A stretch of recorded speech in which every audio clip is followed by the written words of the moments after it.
je sais pas, c'est l'informel. Xam nga tey wulu moo nekk fi di ko laaj état bu sérieux képp kuy collaborateur du président aussi proche benn la gis ngeen ko ni mu jegee Diomaye gis nga ñoom ñaar comme Mburoog Sow kooku wulu moo toog fi tey di laaj lan la ci Diomaye waroon naa mën a dugg présidence fekk fa Bentaleb Sow lii mooy fonction mu leer ci organigramme bi ma xam lan mooy fonction mu nekk lu officiel lu leer mais man xawma il est nommé par décret ah mais décret boobu waroon nañ ko publier moom waroon na ko génne waroon nañu xam mais man xawma il a été nommé par décret mais oui d'accord mais il est nommé quoi il a été nommé en même temps que Hannibal a été nommé quoi Hannibal Djim il est nommé quoi c'était un conseil des ministres. Conseil des ministres, non. Conseil des ministres, non. C'était pas par conseil des ministres. C'est une nomination. Il y a le conseil des ministres. Quand je dis quoi il y a le conseil des ministres. Hannibal Djim, conseil spécial. Bentaleb Sow, conseil spécial. Donc, il y a des membres de Frappe France Dégage. Nous avons un conseil spécial. Ok, j'ai compris. Mais conseil spécial, d'accord. Mais en quoi? En réseaux sociaux ou en marche, en contestation ou en France dégage. En tout cas, Diomaye Mom, il dit pas France dégage. Diomaye Mom, beaucoup France dégage. T'as dit que parole Emmanuel France ne que remercier. Donc, si vous Hannibal Djim, avec Bentaleb Sow, il dit frappe France dégage. Guy Marius Sagna, Diomaye Mom, il conjugue pas la France dégage. Bon, je ne comprends pas. Je comprends rien du tout. Je comprends rien du tout. Il est photographe, il est conseil spécial, il est ceci, il est cela. Moi, je ne comprends rien de tout. Des réseaux sociaux, évidemment, bon, je ne sais pas. Chargé de digital. Ah bon, c'est un expert en digital, lui. Il connaît l'environnement, donc les réseaux sociaux, tout ce qui est digital. Bentaleb, je ne sais pas. En tout cas, si c'est le cas, c'est raté. Si c'est ça son rôle, chargé des réseaux sociaux, c'est raté. C'est raté. Voilà. Si ce que vous dites est vrai qu'il est conseil spécial en charge donc des réseaux sociaux, en tout cas c'est loupé, c'est raté. Voilà.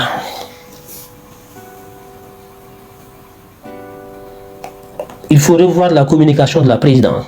Il faut revoir les hommes qui entourent le président de la République. Ça ne va pas.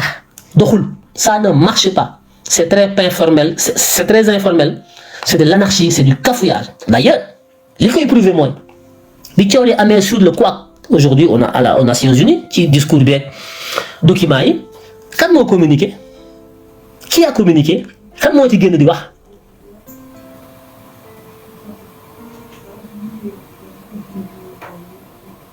Quand on communiqué,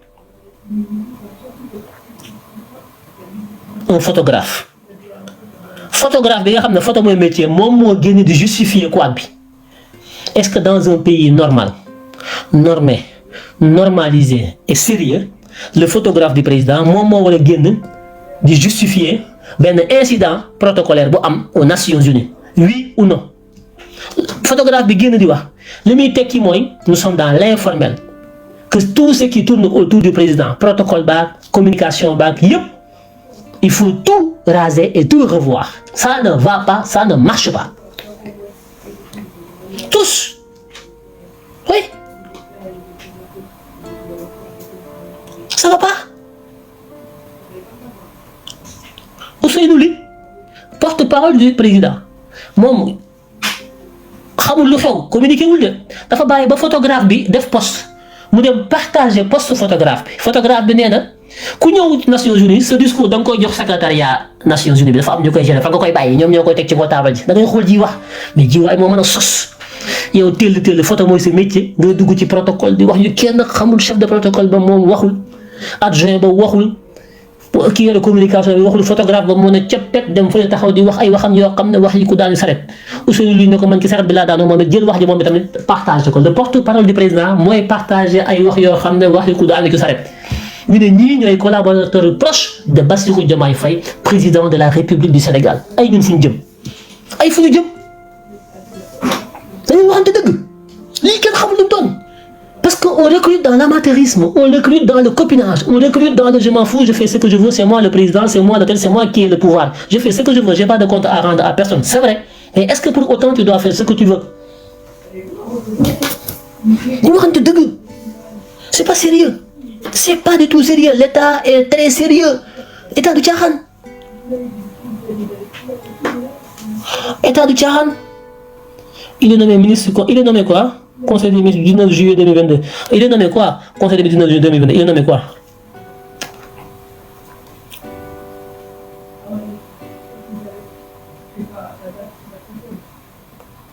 Voilà. Les gens sont amés. Ils vont corriger. Mais pour nous corriger, il faut accepter la faute. Il y a une erreur. Mais du bon coup, et puis continuer. Mais il ne faut pas être dans le nihilisme, être dans le déni, être dans le mensonge. Loolu du jub du jubal du jubanti mënoo woo Sénégalais du jub jubal jubanti ba noppi yow mi ci woote yow nga nekk dans le déni nekkoo dans le jub da nekk dans le jubanti. C'est scandale. Diomaye Faye mënuñoo woo ci loolu ay nitam yu ko wër di tapale quoi di taf yëngal non. Erreur bu amee nañ ko assumer. Il y a une erreur quelque part. Il y a un quoi.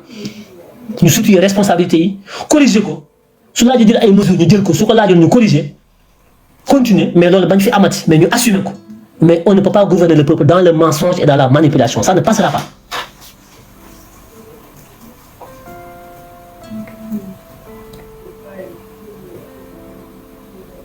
Un photographe, moi porte-parole du président, moi wax li baax ak li baaxul, mooy dugg ci protocole Nations Unies, mooy expliquer. Porte-parole du président bi ñëw jaar ci suuf, partager wax boobu. Ousseynou lui a été catastrophique.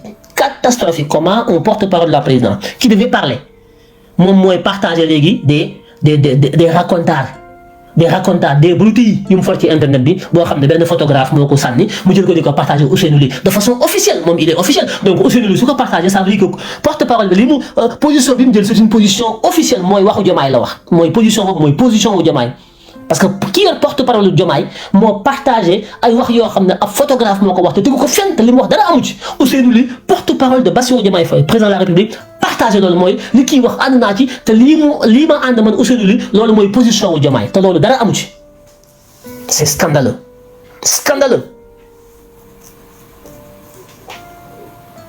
c'est grave extrêmement grave.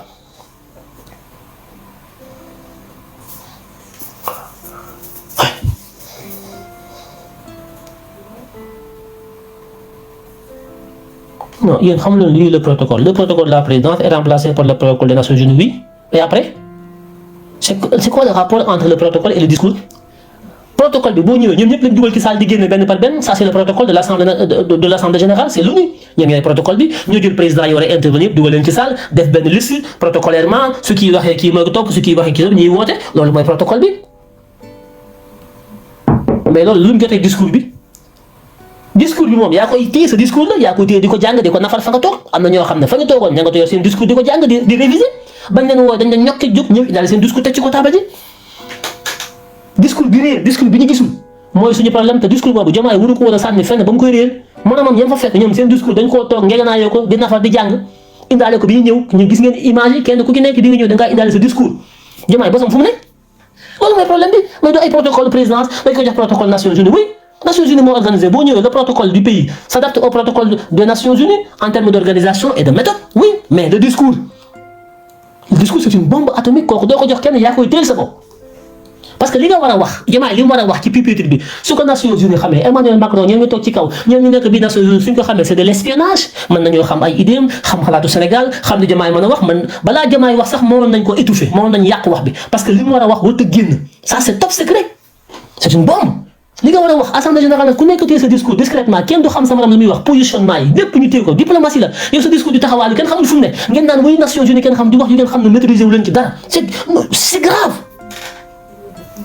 Le protocole c'est l'organisation mais le discours n'est pas dans le protocole. Le discours c'est à moi en tant que président qui engage tout un peuple. Le discours dama koy cadenas dama koy tëj téye ko secret la man président bi maa xam li ki nekk parce que ça engage tout le Sénégal sur des questions d'ordre xam nga international kooku du n'importe qui parce que mën nañ may espionner xam li ma bëgg a wax mën nañ ma torpiller mën nañ yàq sama lépp avant may wax ngeen taxaw fii di mbell naan ay protocole yéen xam nga li protocole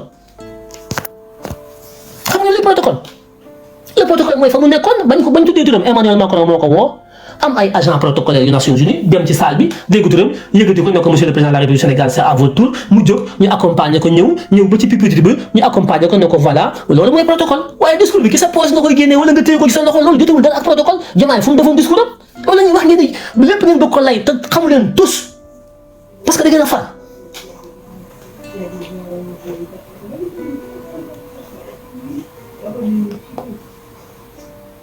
xamu leen dara parloo dara xamuñu ko ñi ci ëpp ci ñoom teel lu ñëw ñu bëgg ko layal te li ñuy wax xamuñu ci dara nekk ci réseau yi mel na ay yemb teel duñu wax ci xam-xam mukk ngeen foog ne c'est comme ça qu'on va construire ce pays mais non il faut arrêter respecter les gens ku xam wax ku xamul noppi te déglu mais maag diw ñëw far kon lu mu def baax na dama koy jéem a layal damay kër mais ça ne passera plus dans ce pays ça c'est terminé.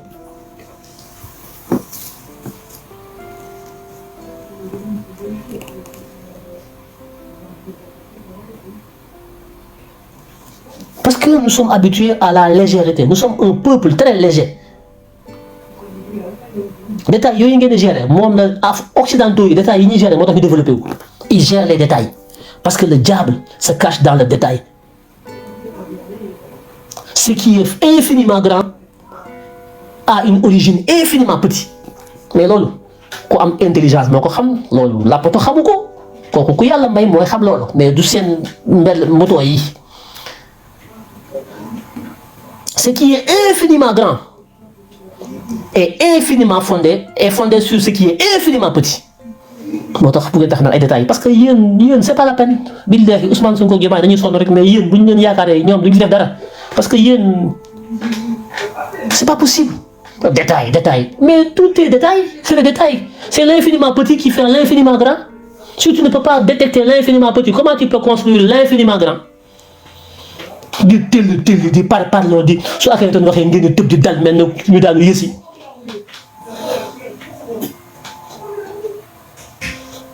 fanatisme amateurisme l'émotion du ngeen seen xel yi amu leen du ngeen jariñ nit da ngay utiliser sa xel di dox ci xam-xam te ñeme dëgg.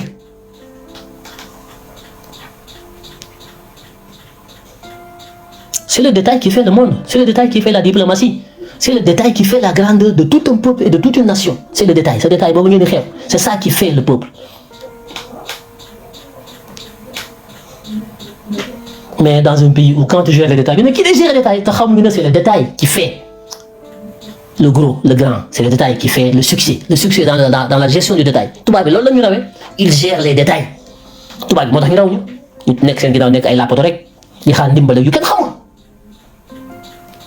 Compte dans un état, tout compte. D'ailleurs, l'état n'est que la gestion des détails. Ce sont les détails qui font l'état. Mais là, le dunya pas xam. On a les priorités sont ailleurs. C'est quoi les priorités? Les priorités sont ailleurs. Vous avez une rhétorique creuse, vide de sens. Vous ne pouvez pas argumenter. Vous n'avez rien à la cervelle. Les priorités sont ailleurs. Elles sont où les priorités? Où? Dites-le. Où sont les priorités ailleurs? Où? Bon, allez-y. Il faut arrêter, respecter les gens, respecter seen bopp. Li ngeen def c'est indigne même de vous-même. De vous trimballer, di bëgg justifier loo xam ne c'est pas justifiable, amu leen ay argument, amu leen xam-xam bu ko tenir. Mais da ngeen di ñàkk seen bopp fayda, respectez-vous. Il faut être sérieux. Être un homme véridique bu ñu la waxee dëgg nga nangu ko. su fekkee du dëgg nag nga ne lii du dëgg indi say argument teg dajje ko teg sa dëgg samp sa dëgg yow loolu mooy nit loolu mooy patriote. Il y a trop d'erreurs yu dul jeex depuis ñu ñëw ci pouvoir ba léegi erreur dañuy bari il y a beaucoup d'erreurs. Exigence bi ma gis ci tubaab yi pays occidentaux yi gis ko ci dëkku naar yi ñoom ñëpp dem ñun Afrique demuñu. Parce que boo xam qui dafa bari détail qui dafa soof les priorités sont ailleurs vos rhétoriques à 2 balles là nga xam ne tubaab yi bu ñu leen déglu dañ leen retaan dañuy xam ne ñi ay làppato lañ ñii jógaguñu bay dem parce que loolu la ngeen di xeeb tubaab bi ñoom loolu la ñuy gérer au quotidien parce que xamu leen moo tax ngeen nekk fii ku wax du ngeen nangu dëgg bëggu leen lu leen avancé loo yërëmu leen seen bopp xamu leen sax luy seen njariñ. Tellement vous êtes dans des émotions de parparloo man fii laa far kon kii li muy wax arrangé wu ma dama koy xeex dama ko bàyyi mu wax ko dama koy attaqué dama koy mais kañ ngeen di nekk ay nit kañ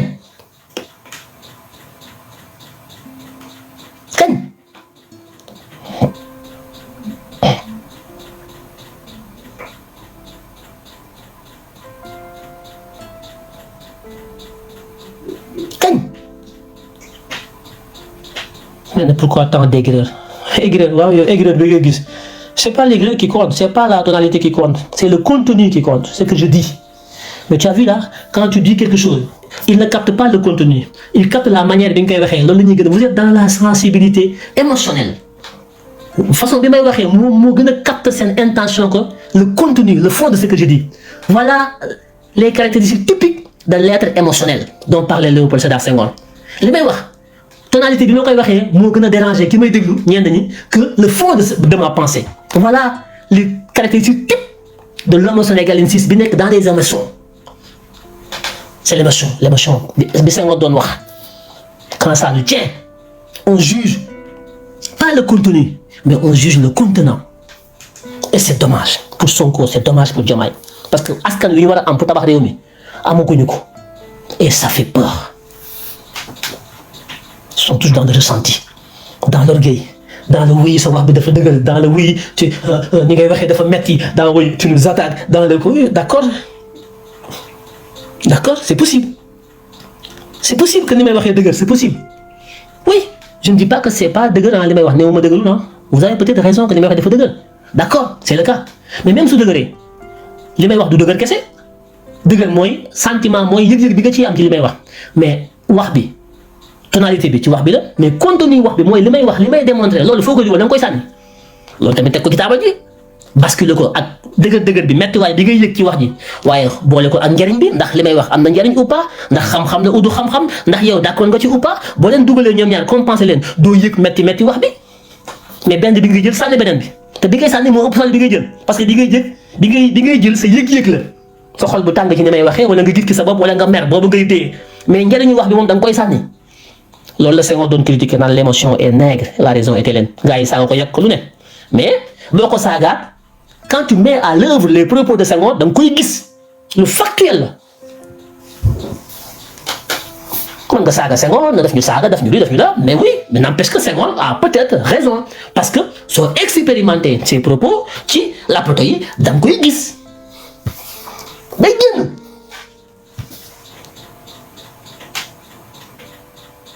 kon man yow ñun ñëpp nañuy nangu dëgg tey àndandoo ci dëgg ci suñu ay intérêt man li may wax sama intérêt kese man li may wax ci suñu intérêt la man ci suñu intérêt ci laay wax nañ ci ànd na su nekk benn di juger les choses à l'aune de la science, à l'aune de la rationalité.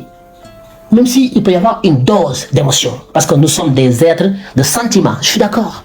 Parce que même ni may waxee man ni may waxee ak yéen nii war ngeen a sentir ne am na une dose de sentiment de ressenti am na une dose de naqar bu ma am day feeñ ci samay wax moo tax wax bi dëgg donc on n'est pas que de la rationalité, on est une partie de rationalité et une partie d'émotion. Oui loolu mi ngi suñu ñëpp mais looy wax ci émotion comme c'est le cas actuellement nii am na une dose d'émotion bu nekk ci sama wax da ngeen koy sentir mais je fais un effort pour que la dose rationnelle soit supérieure de façon exponentielle à celle émotionnelle c'est ça le combat da ngay fexe ba li ngay wax su fekkee am na ci loo xam ne ay yëg-yëg la nga fexe ba yëg-yëg bi néew ba xam-xam bi sut yëg-yëg bi ci wax bi. Voilà le débat, voilà le combat. C'est là où c'est intéressant. Comme critique bi ñu am c'est une critique objective, une critique constructive, une critique boo xam ne Diomaye daf ko war a jël bàyyi ko xel jël li mu war a jël ci ay matuwaay joyantiwaat jubbantiwaat te xam ne ñun ak Diomaye ñoo ànd ñun ñoo ko fal. Sonko jël suñu wax ji gouvernement bi membre yëpp di ñu déglu di jël suñuy wax. ñooñu ñu jël ko appliqué ko waxuñu leen loolu waaye nañ ko jël càmbar ko wëlbati ko boole ko seen i xalaat xool lañ cay mën a jël ñu jël ko ci luñ ci mën a jël bu la neexee ñu teg ko fee lii moo tax ñuy wax mais suñu neexee noppi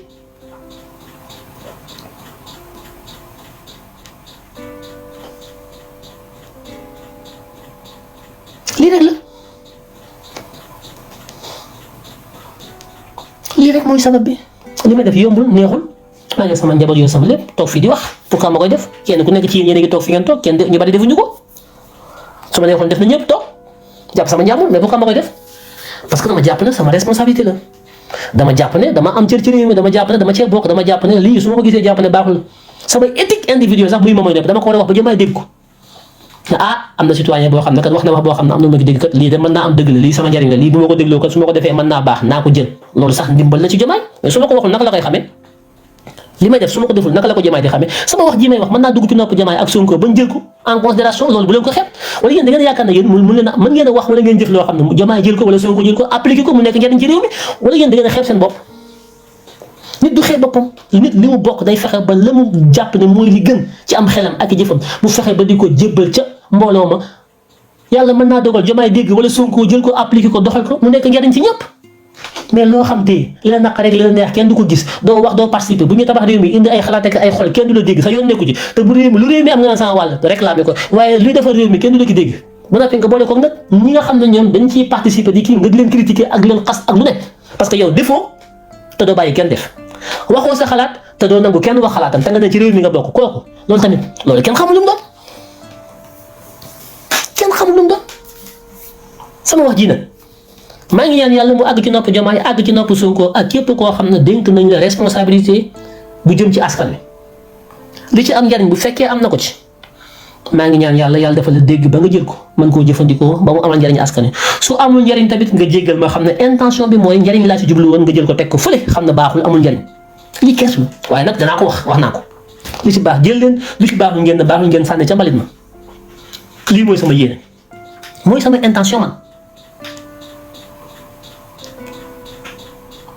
kon bu loolu weesoo mooy daaneel ci poste bu ma def sànq lii nag ma jëmale ko ci président Ousmane Sonko bu parti Pastef premier ministre du Sénégal parce que def naa benn poste sànq ci Ziguinchor Ousmane Sonko gëj na Ziguinchor trop te man Ziguinchor dafa ma ñor Ziguinchor dafa ma ñor comme ni ma Sénégal gépp ñore waaye Casamance ak Ziguinchor notamment dafa ma ñor président Ousmane Sonko dem fa mu nekk fiefu politique am mu dem fa waa Ziguinchor gépp defal ko luñ ko kenn mësut a defal muy xeex ak Macky Sall Dakar fépp ñu barricade ko mu dem Ziguinchor aar ko barricade ko protéger ko keroog bi mu jógee Ziguinchor dellu Dakar ci lañ ko jàpp mais bu nekkoon Ziguinchor kenn du ko jàpp waa Ziguinchor defal ko loo xam ne ci dëgg-dëgg Sénégal gépp teg nañ ci seen bët ma jàpp ne Ousmane il doit beaucoup aux Ziguinchor waa ñu yëkkati ko defal ko loo xam ne loolu du lu ndaw Ousmane bañ ko falee ba léegi presque 16 mois bi mu demee Ziguinchor mooy campagne moo ko fa yóbbu ak élection boobu ba léegi delluwul Ziguinchor ma jàpp ne loolu njuumte la ci Ousmane Sonko ak lu mu mën a bari liggéey premier ministre lu mënti xew Ousmane Sonko amul droit de couper wu ak base am sa base c'est le Sénégal mais le Sénégal dafa am fu mu tàmbalee am fu mu yem bi muy politique Ousmane Sonko demul Thiès ut fa base demul Saint-Louis wala Tamba ki kaw la li ngeen di wax koo wax man Ousmane Sonko c'est le Sénégal mais bi la ma demul Tamba xëccoo maire ba wala Ndar wala Dakar defu ko fu mu dem bi mu bëggee ñu fal ko localement fu mu dem fan la dem. Ousmane Sonko bi mu bëggee am mandat premier mandat bi mu ko bëggee fu mu dem dafa dem Thiès dafa dem Dakar dafa dem Saint-Louis Louga Diourbel Tamba fu mu dem Ziguinchor la dem parce que foofu mooy sa base naturelle mu dem fa ñu fal ko ci fal bu rafet jox ko mairie Ziguinchor ba tey yàlla dogal mu nekk premier ministre mu jël mairie bi am ku mu ko dénk mais ça ne va pas à Ziguinchor ça ne va pas te man awma yéene wala intention suba Ousmane Sonko digganteem ak waa Ziguinchor muy am divorce. loolu dina ma naqari trop damay sonn ci Ousmane Sonko am mbooloo Ziguinchor élection municipale yi Ziguinchor yi Jiji mi ngi may seede étudiants yi nekk université ñi ngi may seede dañu dagale 5 millions jox ko étudiants yi pour que ñu dem voter ji Ziguinchor pour Ousmane Sonko mën a falu maire yamuñu ci wax dañuy joxe xaalis bu ñu woon mu am gàcce Ziguinchor parce que bu ratee woon loolu mënut a falu Ziguinchor day nekk défaite. ñu def ko suñu wax campagne def suñu alal mobiliser étudiants yi ci université yëpp ñu jël ay bus dem voté ji pour Ousmane Sonko mën a gagné maire bi kon tey ñun dañu am légitimité taxaw di wax fii bu ñu gisee ne Ousmane Sonko gëj na Ziguinchor loolu risque la loolu danger la on est en politique mu lépp mën ñu ko layal ay dafa bari liggéey ay premier ministre gis nga fii Macky Sall premier ministre Sénégal la woon nekk maire Fatick da daan dem Fatick Ousmane Sonko da leen ko wax dëgg Ousmane dañ ko war di wax dëgg.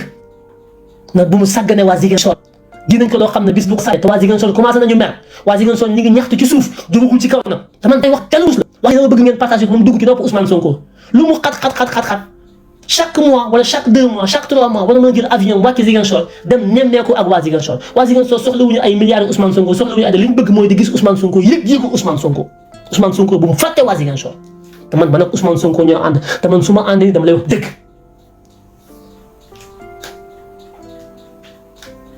nit soo ko bëggee dafa war a feeñ ci taxawaay bi nga am ci lépp looy wax mu nekk njëriñam même su koy metti li nga koy wax na ko metti mais nag bu wéetee dina xam ne yow mii njëriñam rek nga ko bëggal. Ousmane Sonko nay bàyyi xel waa Ziguinchor di fa dem foofu mooy base politique naturelle am foofu mooy fi nga xam ne bu jaaxlee fa lay dellu foofu mooy fi nga xam ne dégg nga maam fa la faloo fa la njëkk a amee mandat foofu mooy fi nga xam ne bu jaaxlee fa lay dellu foofu mooy fi nga xam ne fa lañ ko defalee lépp foofu mooy fi nga xam ne xale yi dañ jóg taxaw fipp taxaw di ko xaar xale yi pare pour dee foofu mooy ñu ngi doon rey ay nit foofu mooy Ousmane Sonko loo bari liggéey loo nekk premier ministre génnal Dakar tey dem ci sa base politique te bañ di toog rek ba soxla leen dem bu campagne ñëwee nga dem boo faloo fàtte leen ànduma ci loolu Ousmane Sonko man ak Akhenaton maay wax yow loolu ànduma ci jóg ci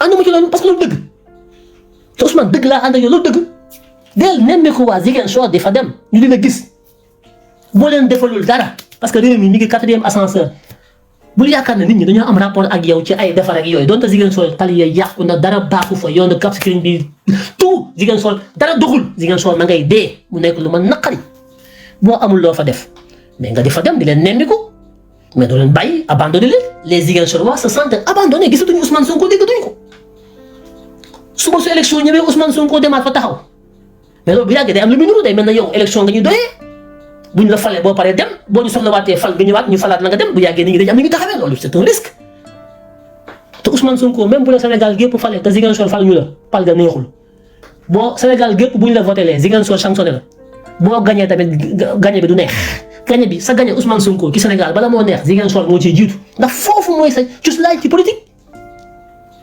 lii may wax kan moo koy wax Ousmane Sonko parce que yéen jàpp ne Ousmane Sonko def noonu la lu mu def baax na ba kañ il faut que ñuy wax Ousmane Sonko dëgg mu jël sol daalam xam ne affaire bi du daayira du affaire sëriñ dañuy politique te politique dafa am lu mu laaj nit ñi nga xam ne ñooy sa base bu sa bët tooyee fa ngay dem buñ la naree faagaagal ñoo lay aar boo bëggee falu ñoo lay fal booy laajte ñooy joxe te foofu nga ne foofu yow fa nga faloo maire fa nga faloo député parce que dem bi ñuy campagne Ousmane Sonko moo nekk te délicide jël Guy Marius Sagna parachute ko fa te li may wax Ousmane Sonko laay wax Guy Marius Sagna dee leen dem Ziguinchor di nemmeeku ak seen ay électeurs doo bàyyi ba soxla leen ñëw taxaw campagne ñu fal la nga dem loolu dëgg de du dëgg du yoon te ku ko bàyyiwul di nga ci am bis boo xam ne di nga ko rëccu te man bëgguma Ousmane Sonko am gàcc di leen ko wax mu dem Ziguinchor yéen waa Ziguinchor nag seen yóbbante wax ngeen ma ñu bari Ziguinchor ñu ngi wax ak man ci suuf yéen ñu bari waa Ziguinchor yéen a ngi wax ak man lii may wax nii yéen laa ko waxal parce que bëgg ngeen Ousmane Sonko bëgg bu toll ne li leen naqari ci li muy def mën leen jóg ci kaw di ko wax ndax bañ seen noon yi di leen reetaan wax ngeen dëgg mais loolu day am foo xam ne bu fa àggee da ngeen di génn fipp wax li leen naqari dootu leen ci xool noonu yi parce que Ousmane Sonko moo war a xam luñ ko waxul def loo xam ne day tax ñu bañ a àgg foo xam ne ñi ko fal Ziguinchor ñi ko bëgg dem ba fipp gis ne Ousmane Sonko considéré wu leen ñu génn di wax su boobaa dina ñaaw moo tax may alerter sama jellu muus bi bëgg mu dugg ci nopp Ousmane Sonko loo xat premier ministre France lu mu xat day dem base am premier ministre beneen dëkk lu mu xat périodiquement day wàcc à la base Macky Sall bi nekk premier ministre nekk maire de Fatick da daan dem Fatick ku leen nemmeeku nit ñi ku leen yëg la ñu soxla ku leen di nemmeeku ku leen koy rendre boo leen joxul dara ñu di leen gis ñu ne Ousmane nii kat il est attaché à sa base ñu ngi nemmeeku waa Ziguinchor du fi gën ñu ngi ñëw dëj yi nga fa am nga di ko jaale ji ndaw ñi nga taxaw woon nga di leen nemmeeku ñu di leen gis seen xel def dal ci loolu ñu di leen gis mais Ousmane bu leen abandonné bu leen fàtte amul benn excuse boo mën a teg damay liggéey ñi lay excuse rek ñoom yow dégguma nga joxe lay mais yenn kuluna patriote yi ñoom ñoo la bëgg a layal lépp kuluna patriote yi la topp nag lu ñu ne Ousmane Sonko ñu layal gis nga billahi boo leen toppee di nga xam ne lépp dëgg la di nga ko rëccu lii ma lay wax mooy li lay jariñ mooy say intérêt ñu ne naan Ousmane yow di la tàcc kuluna patriote yooyu boo leen dégloo bis na ñëw nga matt sa bara man maa la ko wax man Akhenaton boo ma dégluwul di déglu ñu naan yow di la tàgg bis na ñëw nga wicca sa baaraam man maa la wax loolu man te mi ngi suñu kanam li may wax jàllu muus la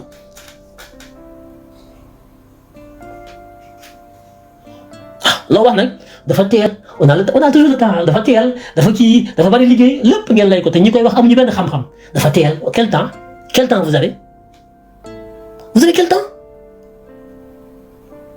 quel temps vous avez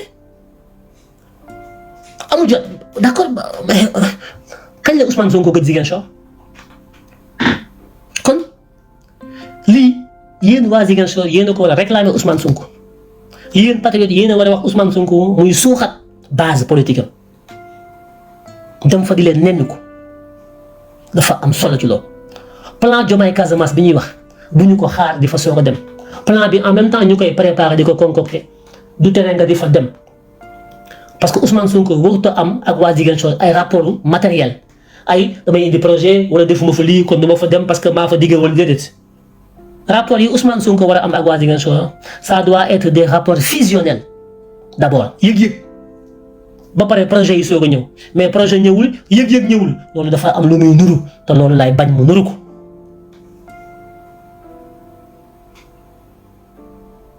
waaw saa yoo ko waxee ñu ne kii dafa compliqué kii day critiqué kii dafay lii kii dafay laa ñiy wax gis nga ñiy wax loolu ñooñu ñooy noonu Ousmane Sonko yi ñooñu ñoo ko dugal ci pax di ko tagg di ko jey di ko wax ne tout va bien mu jaaxaan moom yaakaar na tout va bien fekk ñooñu ñu ngi koy dugal ci guut ak musiba day xëy suba rek affaire bi na tell ci kawam mu réccu lu bari fekk c'est trop tard ñun ñi naan ko demal ci say mbooloo demal ci sa askan nañu lay gis day waxtaan ak ñoom parce que dafa defal seen xel day tax fusion bi day tax adhésion bi day tax militantisme bi gën a dëgër day tax ñu gën la topp day tax ñu gën la wóolu day tax parce que loolu daf leen defal nit ñi dañu bëgg loolu Ousmane loolu jox leen ko loolu du alal loolu du xaalis loolu du projet loolu du alal nit ñi yëg-yëg lañu gën a bëgg sax nga defal leen